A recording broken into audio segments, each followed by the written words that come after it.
बच्चों के ब्रेकफास्ट के लिए मैं बना रही हूँ पनीर पराठा। तो पहले पनीर का स्टफिंग रेडी कर लेते हैं। पनीर को स्मैश कर लिया, उसके बाद उसमें नमक, चिली फ्लेक्स और चाट मसाला और ब्लैक पेपर, काली मिर्च से यही मिला के अच्छे से मिला देंगे और स्टफिंग रेडी हो जाएगा। तो आदित्य का तो अभी क्लास चल रहा है और रिया का भी काम वो कर रही है, बिज़ी है दोनों अपने अपने कामों पे। तो आदित्य का बहुत देर से घूम रहा था कि उसको भूख लग गया। आटा पहले से ही लगा हुआ था तो पराठे भी जल्दी हो जाएगा। और ये पराठे चटनी, सॉस, अचार किसी के साथ भी दे देंगी। आज अंडा नहीं है क्योंकि ख़त्म हो गया, लाना भी भूल गए, तो आज अंडा नहीं दे पाएंगे बच्चों को। कल फिर से देंगे, कल लाएंगे। दोनों बच्चे दोनों रूम पे अपने अपने कामों पे बिज़ी है। आदित्य का तो अभी क्लास थोड़ी देर बाद चलेगा, तो वो उसको भूख लग गया, इधर उधर घूम रहा है। तो मैंने उसको बोला कि 2 मिनट रुक जा, पहले ये कर लेते हैं, पापा का लंच रेडी कर लेते हैं, फिर आपको खाना देते हैं। अडिया तो काम पे बिज़ी है अपने। तो क्योंकि मेरे हस्बैंड जल्दी जाते हैं ना 9 बजे, तो पहले उनका लंच रेडी करना होता है। तो उसका लंच रेडी करके उसके बाद ही मैं ब्रेकफास्ट बनाती हूँ। क्योंकि मेरे हस्बैंड तो मूसली खा के जाते हैं, तो इसीलिए उनका ब्रेकफास्ट का टेंशन नहीं है। बाकी बच्चों को दे देती हूँ क्योंकि ये सब वो नहीं खाते। उनको सिर्फ आलू के पराठे, उसके बाद पूरी, ये दो तो वो ब्रेकफास्ट करेगा। मेरे हस्बैंड के बाद बोल रही हूँ, तो रोटी वोटी नहीं करते ब्रेकफास्ट में, तो इसीलिए वो ये सब नहीं खाते। रोज़ रोज़ रोज़ तो आलू के पराठे और पूरी हो नहीं सकता। तो इससे अच्छा है हेल्दी वाला वो मूसली खा के ही जाए। केला, मूसली एंड दूध, अंडा हेल्दी भी होता है, तो अच्छा है। तो मैं झटपट ये बना लूँ, फिर बच्चों को दे दूँ, क्योंकि बहुत देर से आदित्य इधर उधर कर रहा है, उनको भूख लग गया। मेड जो है वो भी एक कांड कर दिया। उसने मेरे टाइम पे दूसरे काम ले लिया और मेरा लेट कर दिया। क्योंकि मेरे तो काम एक ही काम है, झाड़ू पोछा, और कुछ उसको करना नहीं है। इसीलिए वो दूसरी जगह काम ले लिया जहाँ पे ज़्यादा काम है। झाड़ू पोछा, बर्तन, डस्टिंग सब कुछ जहाँ पे है वहीं पे ले लिया और मैं लेट कर दिया। तो मैंने उसको बोला, नहीं भाई, मेरा टाइम पे नहीं है तो मुझे नहीं चलेगा। तो इसलिए उसको भी मैंने छुड़ा दिया। तो मुझे अभी सारे काम खुद करना है, झाड़ू पोछा सब कुछ। तो ये सब पहले जल्दी जल्दी कर लेते हैं, इसके बाद ही कर पाएंगे। क्योंकि सुबह उठने के बाद तो इतने सारे पौधे हैं आगे पीछे बालकनी में, उसको भी पानी देना है। पानी देते देते किस पौधे में क्या कीड़ा लगा है उसको देख के उसमें मेडिसिन भी, दवाई भी डालती हूँ, मतलब छिड़कती हूँ। तो ये काम करते करते थोड़ा लेट ही हो जाता है। उसके बाद हस्बैंड का लंच रेडी करना होता है और बच्चों का ब्रेकफास्ट। तो उस टाइम अगर लेट से मेड आ जाए, उसके बाद वो पोछा लगाएगा, वो सूखेगा, उसके बाद ही हम किचन में जा पाएंगे, नहीं तो कीचड़ कीचड़ हो जाता है। और पोछा ना अच्छे से निचोड़ के नहीं लगाती, ऐसे ही पानी पानी लगा देते हैं, तो उसमें बहुत ज़्यादा गंदा होता है। तो वो मेरी 7 बजे आती थी, वो काम वो 9 बजे कर दिया। तो मैंने बोला, भैया 9 बजे नहीं चल। गुड मॉर्निंग दोस्तों, welcome back to my channel. मैं हूँ वंदना और आप देख रहे हैं ब्यूटी इन सिंप्लिसिटी। तो सुबह अभी 10 बजे हैं, बच्चों का भी टिफ़िन दे दिया। टिफ़िन मतलब ब्रेकफास्ट। और हस्बैंड तो सुबह ही बना दिया था राइस और चिकन, उसको लेके गए। एक साथ ही बनाती हूँ मैं सुबह। तो हस्बैंड टिफ़िन लेके चले जाते हैं, मतलब लंच पैक कर देती हूँ, वो लेके जाते हैं और हम लोगों के लिए एक साथ ही बन जाता है। इतनी गर्मी में ना 2-3 बार बनाना, मैंने 2-3 बार बनाने का मूड एंड ताकत नहीं है। तो दोस्तों ये देखो मेरे पौधे का ये सीताफल, एक सीताफल ले आया। आज बहुत सारे सब्जी ले आई। और ये छोटू सा खरबूजा अभी ख़त्म होने वाला है ना, टाइम भी जा रहा है, तो अभी पेड़ पुराना हो गया, उसका पौधे पुराना हो गया, तो ये छोटे छोटे मिला। पहले तो बड़ा बड़ा मिलता था, इसके पहले भी बड़ा बड़ा था। और ले आए ये ढेर सारे मिर्ची।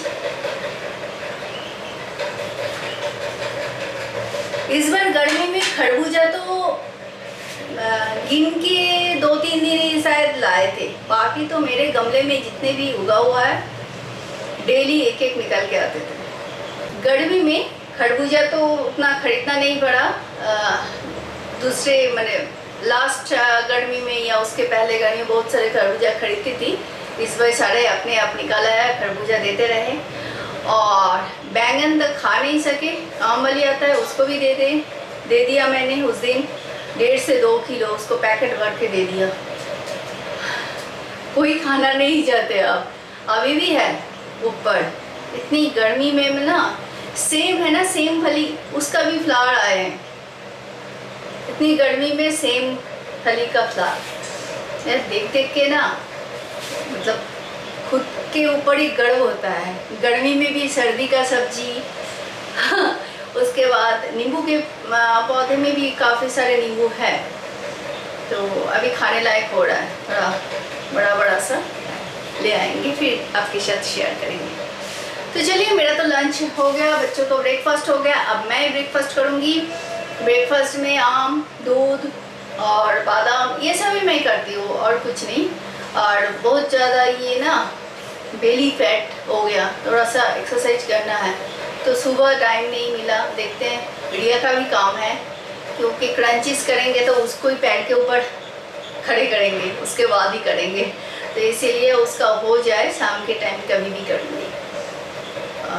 उसके बहुत ज़्यादा बेली फैट हो गया। और आज हवा चल रहा है, काफ़ी लू चल रहा है, और उससे सारे बाहर से पत्ते उत्ते उड़ के घर के अंदर आ रहा है, तो इसको भी झाड़ू लगा के साफ़ करना ज़रूरी है।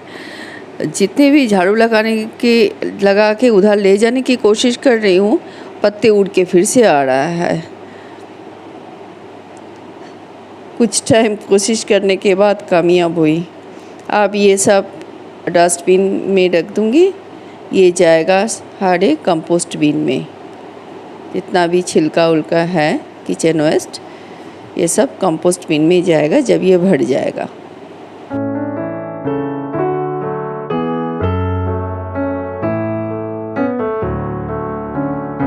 फिर से मैं किचन में आ गई ये क्लीन करने के लिए। तो यहाँ पे बहुत सारे तेल गिरा हुआ है, पहले ये क्लीन कर लेते हैं, उसके बाद इसमें इसके बारे में मैं आपको बताऊंगी। ये है प्रेस्टीज का हाइब्रिड गैस स्टोव, इसका बीच में जो ये है इंडक्शन, और यहाँ पे दोनों साइड में गैस स्टोव है। और ये आप देख सकते हैं, इसका ये जो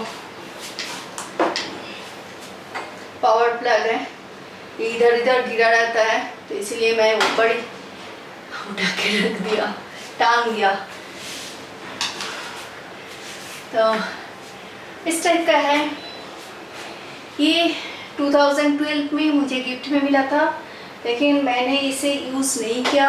बहुत मैंने कोशिश की कि इसको एक्सचेंज करके कुछ दूसरे टाइप का 3 बर्नर या 4 बर्नर मैं ले लूँ, गैस स्टोव ले लूँ, क्योंकि लेकिन कोई इसे लेने के लिए राज़ी नहीं था, तो लास्ट में मुझे इसे यूज़ करना पड़ा। तो वो 2012 में मुझे गिफ्ट में मिला था, और मैं इसे यूज़ करना चालू किया 2018 या 19 तो तब से ये चल रहा है। ऐसे तो ठीक है, लेकिन मुझे ये 2 बर्नर से ना काम नहीं होता।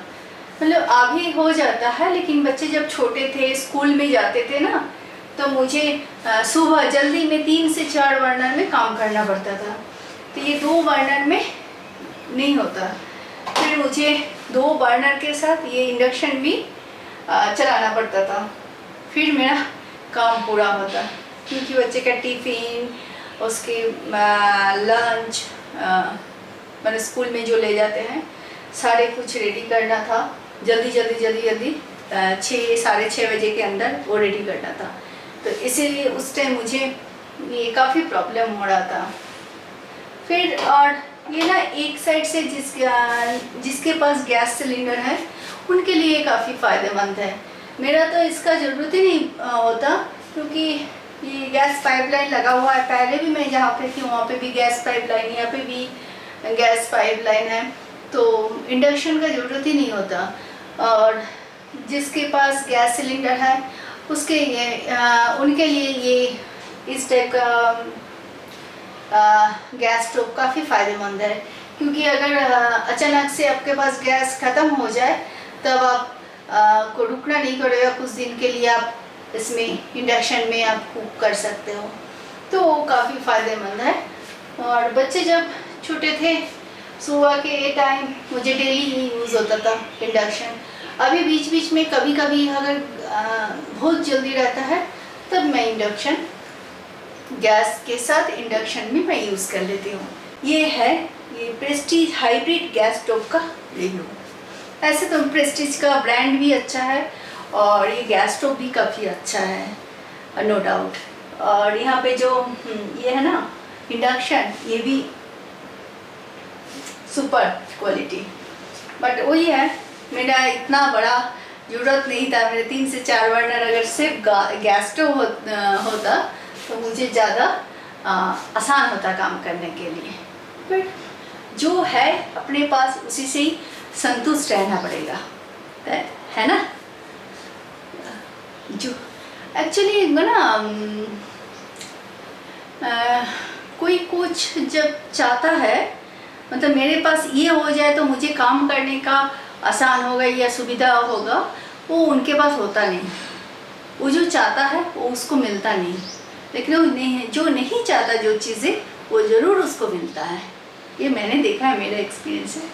हाँ, तो उसी टाइप का है गैस स्टोव, लेकिन अच्छा है, चलता है। मेरे पर्पस तो अभी सॉल्व हो रहा है, लेकिन पहले बहुत मुश्किल होता था।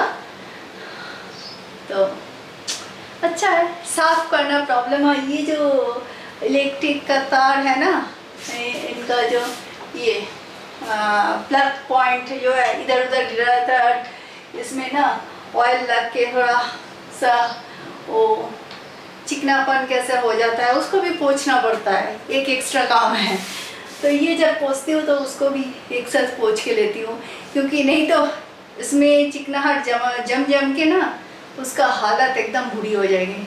जैसे मेरा ये विंडोज़ का था, मैंने आपको दिखाया वीडियो में, दिखाती हूँ वो वाला विंडो साफ़ करने के बाद, फैन लगाने के बाद कैसा है। चलिए वो भी देख लीजिए आप।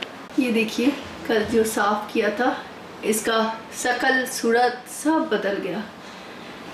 यहाँ पे मुझे अच्छा लग रहा है, मेरे हस्बैंड आके बोल रहा था ये लगाने के बाद कितना अच्छा लग रहा है ना, साफ़ सुथरा। तो दोस्तों, अभी मैं ये सारे बर्तन डिशवॉशर में अंदर ठूंस के, उसके बाद पूरे किचन को क्लीन करके नहाऊंगी। और अब बताना ज़रूर ये साफ़ कैसे हुआ, देख लिया ना आपने। तो आज का ब्लॉग मैं यहीं पे ख़त्म करती हूँ, फिर मिलेगी एक नए ब्लॉग में नए दिन, और तब तक के लिए बाय बाय।